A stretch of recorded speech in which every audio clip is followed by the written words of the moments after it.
Hi, today we're looking into summer t-shirt order form. So this is an order form where people can place the orders for summer t-shirts. So as you can see, we have got certain fields added up over here, which can obviously be edited and customizable from your own end. This is just a sample template file for your use case. So how exactly does it work? First of all, once all the input fields are filled in this form, you can see the responses coming up under the responses view. As you can see, there is one response that I've already created beforehand. So we are going to create another response and understand how this works. Go to the form builder, click on share form, and then click on copy form link. This will copy the link of the form, and you can expose this link to the particular person who is going to go for an order for summer t-shirts.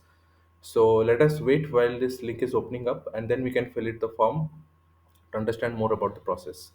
So as we wait, let us just wait. Yeah. So now the form has loaded up. So I'm just randomly filling in some of the details over here as it has been asked, and then we will be able to proceed with understanding how exactly it operates. So I'm just putting in some numbers randomly. Yes, so now the form input fields have all been filled up. I'll click on submit. As I do that, you can see the response has now been submitted. And if I go back to the form builder under the responses view, you can see the new response has come up over here on the top. So this is how the form exactly captures the response as you fill out the form. And it is as simple as it is as we just saw. So you can edit and customize these fields as per use case, but it will work precisely the same.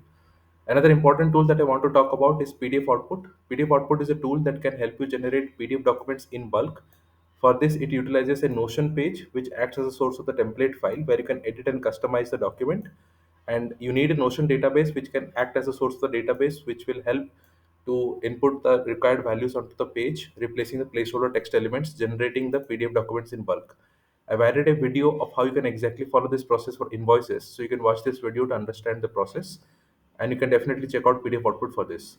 If you are in need of any assistance or any help, please do that by reaching out to me at Notion for my use at the rate gmail.com. This is where I will be able to help you on any of the issues.